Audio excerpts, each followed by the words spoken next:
Welcome, everyone. I'm Garrett Weinzierl, and I'm sitting here today with Tracey Carrillo from the New Mexico Shrimp Company, and you can actually find out a lot about them over at freshmarketshrimp.com. Welcome, Tracey. Thank you. Good morning. Morning to you as well. How are you doing today? I'm doing well, thank you. So let's jump right into it. What exactly is the New Mexico Shrimp Company? What is it that you do? I have a feeling it has something to do with shrimp. It is. It's an inland saltwater production system that we created at New Mexico State University and was commercialized. And now we're selling Pacific white, fresh, local, all-natural shrimp locally to consumers, restaurants, and individuals. Oh, wow. All right. So how did this come up? What did you have to develop in doing research to prepare for this talk? I found out that it came down to you came up with a methodology for self-contained recirculating aquaculture systems. Now, as the interviewer, I don't actually know the words that just came out of my mouth. So could you explain a little bit more about that? Sure. Let me give you a little history of how this all came about. I'm a faculty member at New Mexico State University and a researcher, and I have oversight of different research projects. And one of my research projects was to help the cotton growers. So we started looking at ways to add value to their waste products or their byproducts, which one of them is cottonseed. Currently, cottonseed from the conventional varieties, has a toxin in it, which makes the cotton very low value. It can be used for cattle feed. It's real high in protein, but it has the toxin in it. And the plant evolved over, thousands of years with this defense mechanism, this toxin in it to ward off herbivores or insects.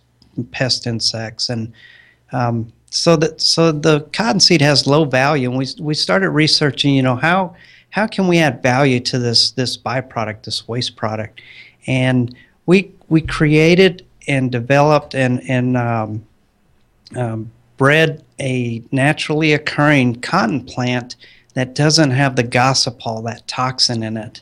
So now we have a cottonseed that's high in protein that can be used in a whole wide range of different products, anything from black pepper blue cheese salad toppings to aquaculture feeds to pet foods. The kernel itself is about 32% protein, which makes it very compatible with like a soybean type product. Oh, wow. So we were exploring, okay, we've got this protein now we can use. What are we going to put it in? So we found that the aquaculture industry uses a lot of fish meal to make fish food. Fish meal is going for roughly, depending on the market, about $2,500 a ton. Cottonseed is about $200 a ton. So we thought, wow, if we could replace fish meal with the plant-based protein, then we've hit a home run, both for the cotton industry because they can add value to their byproduct, and also the aquaculture industry because they can reduce the cost of their feed. So we started creating aquaculture feeds, replacing fish meal with the cottonseed protein, and we needed a test subject. And that test subject became the Pacific white shrimp. Pretty common in the U.S. It's farmed all throughout the world. It's one of the main shrimp that are used in production systems. So we started evaluating these feeds and looking at how they did, and they compared to commercial fish meal feeds, and they performed really well. At the end of a feeding trial, we'd have all these shrimp that we would send out an email to the college and just put it on Facebook, that we have fresh, local, all natural shrimp available. And people would line up around the warehouse that we leased out and with their coolers ready to buy, shrimp. And we started thinking, can we commercialize this idea? So we scaled it up, collect data on it, and then it went to it was finally commercialized and privatized. Going back to your question, we use a saltwater. It's called a recirculating system, zero exchange, and all it is a above ground intake swimming pool that we've developed some technologies and know-how to grow shrimp in this tank of salt water, and we have very little filtration at all, and we reuse the same water over and over. So it's real sustainable. You don't have to keep adding water or exchanging the water to it. Wow. And just to go back a bit, you were talking about everyone lining up for shrimp around your warehouse. Is this warehouse in the middle of New Mexico? It is. It was in the center of Las Cruces down in Mesilla, and I wrote a proposal, got a grant. It paid for the lease of the warehouse, and that's where I conducted my research on development of the shrimp feed and also creating the technology to grow the shrimp. So you successfully raised shrimp in the middle of effectively a desert. Correct. That's impressive. That's not where we usually expect to find fresh, living shrimp. Right. 40% of your seafood right now is coming from inland facilities or farms. So, the oceans cannot continue depletion of its natural resources. We just can't. As population increases, we're going to have to create innovative methods to grow seafood, either inland or along the coastal areas. So this type of system is going to become more and more popular as the world's population approaches 9 billion people by 2050. And currently, 94% of the shrimp in the U.S. are imported from Thailand, Bangladesh, China, South America. So they're shipped overseas. They're frozen, contain preservatives, and a lot of them actually have antibiotics in them. So our facility, we can grow an all-natural product. The consumer can be assured that they're getting, a fresh seafood product that they know doesn't have any chemicals or heavy metals or antibiotics in it. That's wonderful. So did that naturally lead you to coming up with your market for this product? And what exactly is what is your target demo for this? Well, we found that statistics show that each person consumes about 4 pounds of shrimp a year. So in our small area, there's roughly within the region about 250,000 people. So if you do the math, that's a lot of shrimp that are being consumed. But we can't compete with the imported shrimp because they can produce them at such a low price. We have to charge a premium to cover the cost. Now, the facility, the advantage to it is we can grow shrimp year-round. So we can get 3 or 4 crops out in 1 year versus an outdoor pond that can only get 1 crop or maybe 2 a year.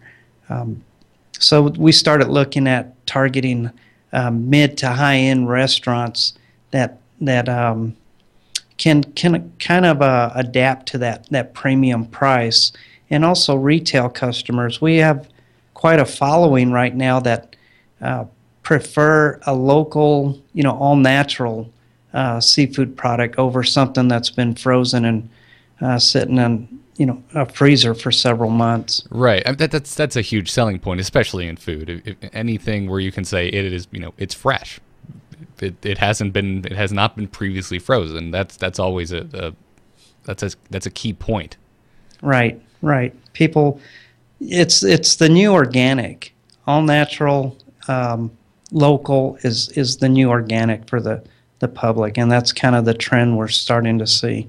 Right, it's something you hear thrown around in the meat industry all the time when it comes to beef and chicken. Any antibiotic free is now a selling point, and it sounds like you've managed to find a way to bring that to shrimp.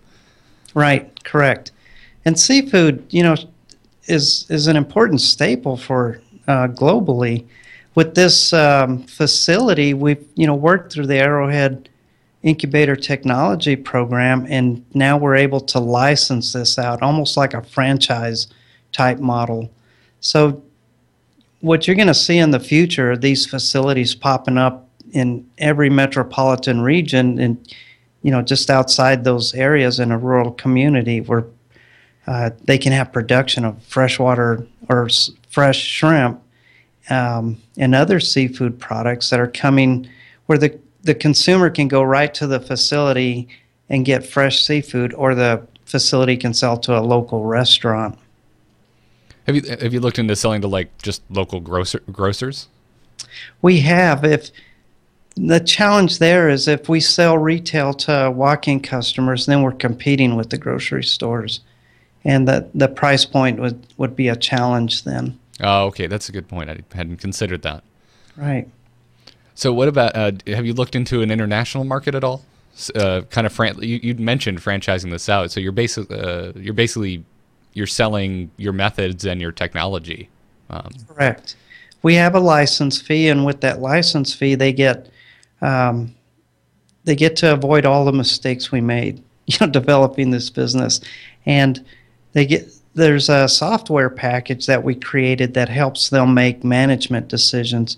And you're going back to your question on internationally expanding this. We recently had investors from Russia come visit, and they're looking at establishing facilities in Europe, and also investors from France that came to visit. So this model can actually go global wherever there's a metropolitan region that has some expendable cash, because of course we can't compete with the $4 and $5 frozen imported shrimp, and they can't either.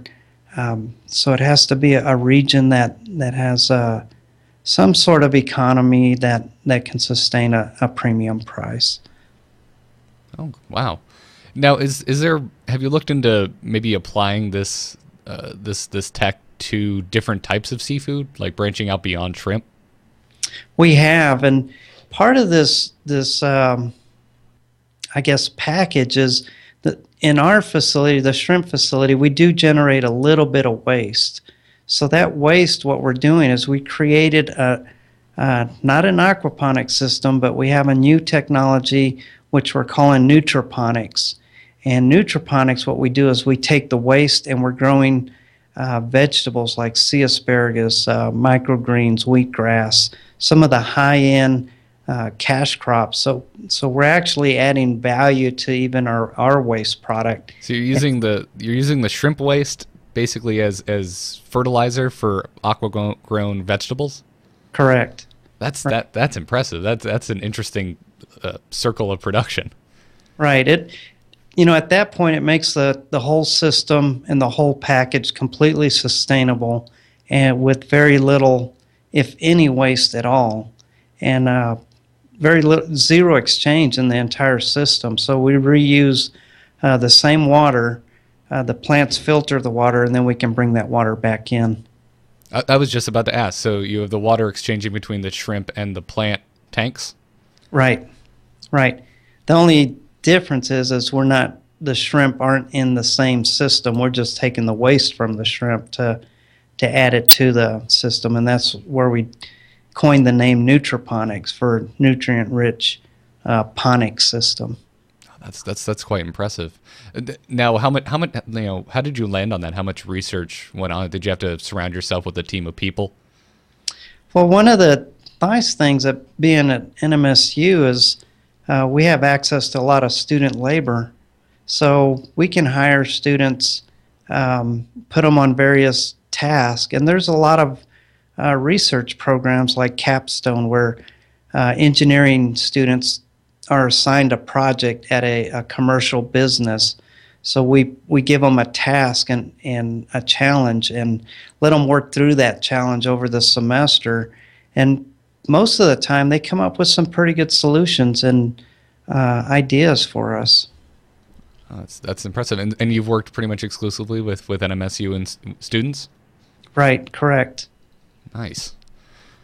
So going into this, getting more into the particulars of how you kind of upstarted the company. I mean, what all went into that? How exactly did you fund?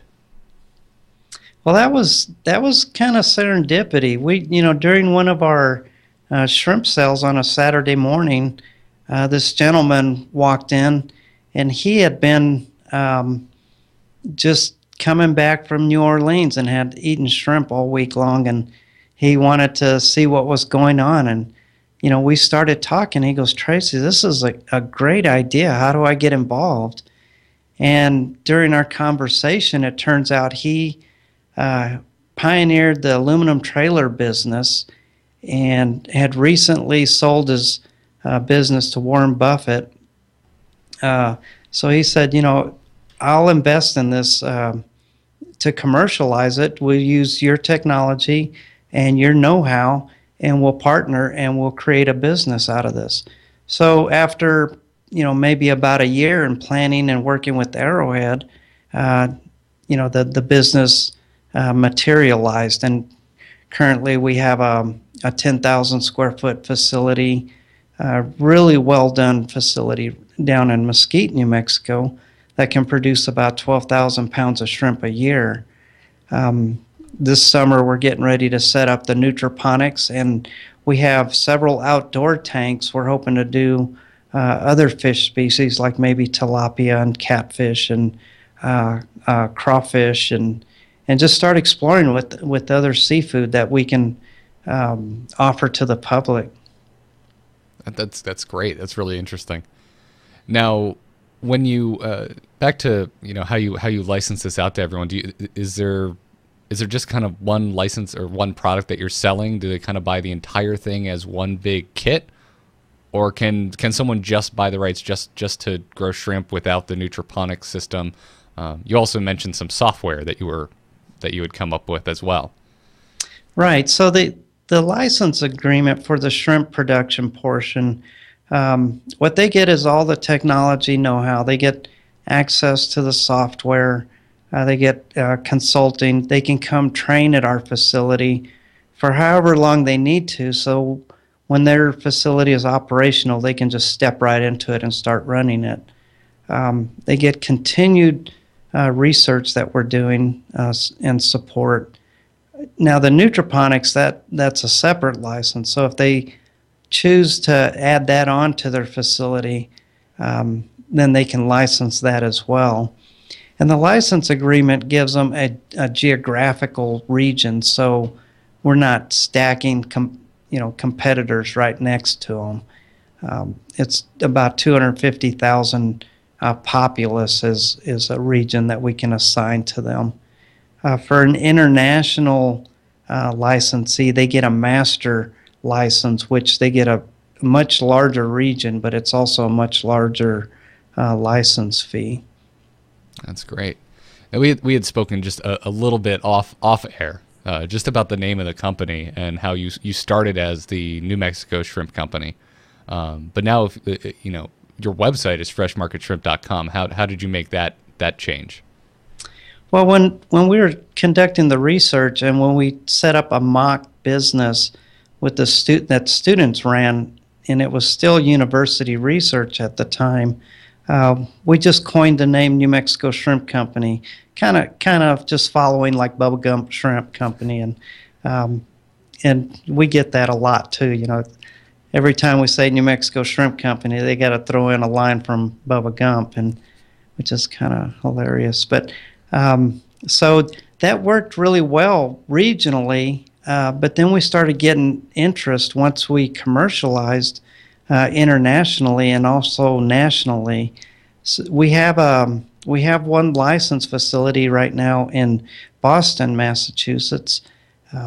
So New Mexico Shrimp Company really didn't tie into other states. So we coined the name Fresh Market Shrimp, which is the product we're really focusing on is fresh market shrimp, and that's how we came up with that designation. So it's New Mexico Shrimp Company doing business as Fresh Market Shrimp. Great. Now, how are you marketing specifically? What are you doing for outreach? Currently, what we did was identify mid to high end restaurants. We visited each restaurant and had conversations with them, found out how many shrimp they could use in a month and what price point they're willing to pay. And once we negotiated, a price with them and a volume, then all they have to do is go online to our website, place an order. A production manager gets a copy of the order. They fill the order, and they'll either deliver or they'll come and pick up the shrimp. Were you doing any type of international marketing? How did your customers come in from France and Russia? Most of those entries were from news releases that we've put out. I guess they picked it up on the internet somewhere, and touched base either through email or Facebook or the website, and made contact and set up times to come visit. It's almost like internet word of mouth Right. at that point. Yeah, we get a lot of interest. Every time a news release goes out, we get a lot of interest from people that are interested in finding out how they can grow shrimp in their area. So you have an aquaculture system method that you're selling and you're licensing. You have a high protein cottonseed that is another product, I'm assuming, that you're selling. And Right. then you also have this software. With all these different products, was it something that you were actively keeping an eye out for? Did you always know that that this was something where you could have multiple products that you could sell, or is it something you just kind of stumbled upon naturally? I guess we kind of stumbled upon it because when we take the cottonseed kernel, what we have to do to it is press the oil out. So now we have another product, which is cooking oil. Cottonseed oil has a high smoke point of 425 degrees. It's cholesterol-free, trans-fat-free, and gluten-free. So that, we started thinking, wow, we've got another product here. We can sell the oil. And that was part of my research, was creating sustainability out of this product line. And what we would do is our food services on campus would use cottonseed oil in their fryers, and then they would give us the waste oil, and we'd make biodiesel out of it. And from the biodiesel, it would operate one of their catering vehicles and one of our farm vehicles.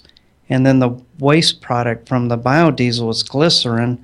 So the students were making bar soap out of the glycerin, and they would scent the soap and color the soap and, like a crimson, NMSU crimson color, and put a logo on it and sell it for $3 a bar as all natural, organic soap. And so it's serendipity how all these different products have continued to come out, but it's a real nice circle of sustainability and recycling and just adding value to different byproducts and waste products. That's great. Well, as we're wrapping up here, other than freshmarketshrimp.com, where everyone can go and find out even more if they would like, where else can people keep up to date with you and with the New Mexico Shrimp Company? Well, we also have a Facebook page. We're on Twitter and Instagram.